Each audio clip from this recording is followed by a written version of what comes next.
Hey folks, here at OS Reviews. You're watching our retro throwback review of the Sony Ericsson TXT. This was a phone that came out at around 2011, and it was a feature phone slash entry-level smartphone that includes Wi-Fi, Bluetooth, and 8 GPS, and runs on a proprietary kind of Sony customized interface, and it features this nice QWERTY keyboard for texting, as the name suggests. In terms of the hardware, we have access to a 2.55-inch TFT LCD display with a 320 by 240 resolution. Obviously, this will compete with other low-end Blackberries on the market, and it was a unlocked phone, so you can still use it today as a travel device, just popping in any SIM when you are abroad, and it will work. It's a quad-band device. It features a 3-megapixel camera, which I'll show you guys in a moment, and a 1,000 milliamp hour capacity battery. There's a scratch-resistant glass for the front of the display, and it takes a mini SIM. In addition, there's a microSD card slot, and of course, again, there's that GPS functionality, which is, again, pretty nice to have even on a messaging phone. Just enhances the ability for you to browse the web and also access apps quickly, and adds a more smart aspect to the phone. So there isn't a front-facing camera on this device, which means no video chatting or video calling, unfortunately, but there is a loudspeaker, and down below here we have access to a 5-way navigation toggle. It's pretty easy to access and to tap OK in the center. There's also multifunction keys, clear key, tap on the on-screen control keys, talk and end keys that dubs as a power key, and finally the QWERTY keyboard. I like that these are nicely domed and shaped. They're also slightly curved in at the edges, which makes them slightly more ergonomic for typing. What I don't necessarily love is the response. Now, it's pretty clicky, but the keys themselves could have a bit more spacing in between, and as a result, it seems a little bit cramped, for people with larger fingers or hands. There's also access to function keys, which I can tap on to navigate and maybe place a phone call with the number pads on the center here. Space key feels pretty responsive and easy to use, and this keypad is also backlit under darker environments. On the spine of the device, you'll find access to a micro USB port for charging. It takes about 2 hours to completely charge. And on the other side, there is a volume rocker, which is pretty tactile and responsive.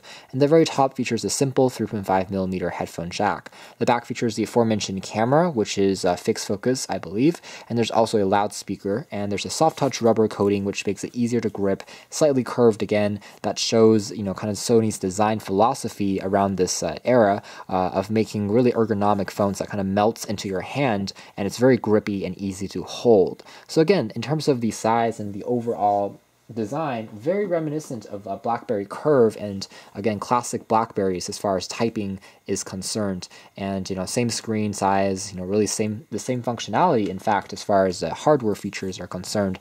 But some of the software is lacking because it's proprietary. You do get social media messaging, you do get emails, SMS, and things like that, but you don't get things like BlackBerry Hub, and other BlackBerry corporate services. Competitors to the Sony Ericsson TXT included devices like BlackBerry Curves. Here's a 9330. You can really see the similarity in terms of its size, with a very much similar screen, same body, similar layout, even with the navigational array and no touch-sensitive controls for the time, and also with the fact that both have 3-megapixel cameras, both have Wi-Fi, GPS, Bluetooth, all those connectivity essentials. Of course, BlackBerry has more of a tied ecosystem with BlackBerry Hub and their messaging services, whereas this is much more kind of generic. With that being said, you can really tell the market and the segment that Sony was aiming for at the time.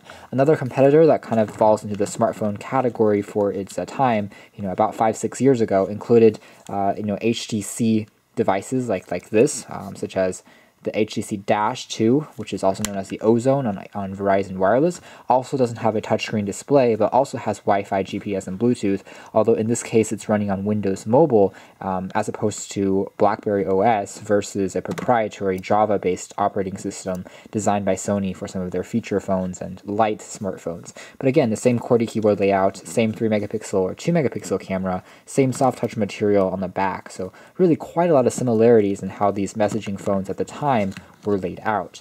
A bit more distant, but still similar in terms of the family, but a little newer. And they had touchscreen displays. We saw devices by Motorola also compete in the same arena. Here's the kind of Motorola Charm, which you can see has that QWERTY layout as well, but it runs on Android and also has a touchscreen, so it's a little bit more fancy. And here's the HTC Cha-Cha, or the HTC Status, the Facebook phone that again runs on Android, has a touchscreen in addition to the keyboard. These are a little bit newer, but again, they were fairly similar as far as the styling. The most distant, I would say, would be something like the Palm Pre, which also has that keyboard, but again combines more of a traditional smartphone in terms of its ergonomics. So that's its main competitors and rivals. So unfortunately, I tried charging this, and it seems like the battery is actually dead, so we won't be able to see live, how the OS is in terms of how it runs. But I'll show you guys around the main UI and explain it a bit more in a moment after I show you guys a quick clip that I captured a few years back. But the interesting thing about the battery on here is that you'll notice that one of the most popular Sony Ericsson batteries in existence is the BST33 series. In fact, this is the same battery that they use in almost all their feature phones, except for the Ericsson TXT. The interesting thing is that instead of having the contacts in the center, which is what Sony typically does, this phone has the contacts on the edge. So even though it has the same size battery, it's actually proprietary and quite difficult to find. So I was looking for a replacement battery just for the sake of this video, but it was a bit of a tedious task. And so that's why we'll just be, I guess, mostly talking about the hardware and just in this throwback. Alright, so some samples of what the UI would have looked like. You can see it's very classic Sony Ericsson in terms of 2011, 2012, and their proprietary closed Java-based OS, where you have almost a grid-like icon for each of the specific apps that you can run after going into the main menu, and you can access things like the camera. There's Opera Mini for web browsing, which is a bit more enhanced, and it's speedier at loading content even if you have low connectivity speeds. So it's optimized browsing, which makes sense on a budget device like this. The music player, which isn't quite Walkman, but still works pretty well for music and some quick MP4 video tracks. There's access to your call log, pretty good call quality, again, but it uses 2G connectivity as opposed to 3G, and again, some proprietary web apps like eBuddy, as well as other social media apps like Facebook and Twitter have been preloaded.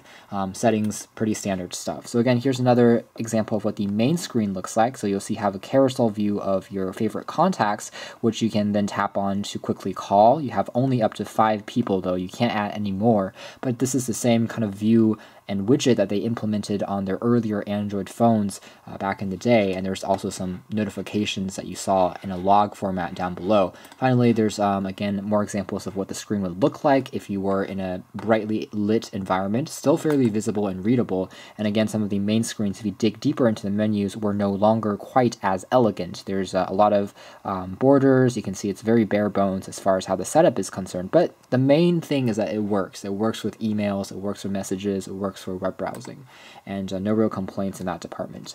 Again, the main screen, the carousel view can also be turned off if you just want a very simple widget-based digital clock.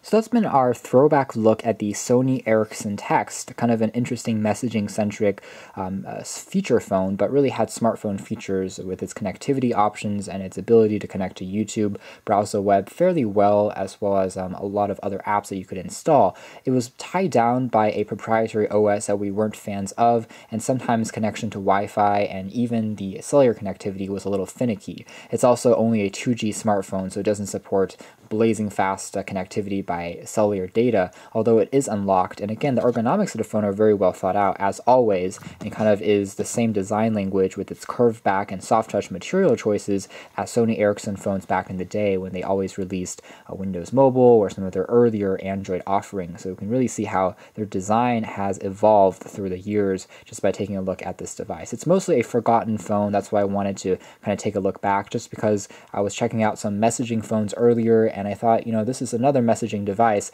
but it's by Sony, and not many people, I think, know of it. And so hopefully this brings back some memories for those who do, and also, kind of uncovering some hidden smartphones and hidden devices that a lot of people probably haven't seen or haven't heard of. Thanks for watching this video here at OS Reviews. This is our look back, mostly at the hardware of the Sony Ericsson TXT messaging phone.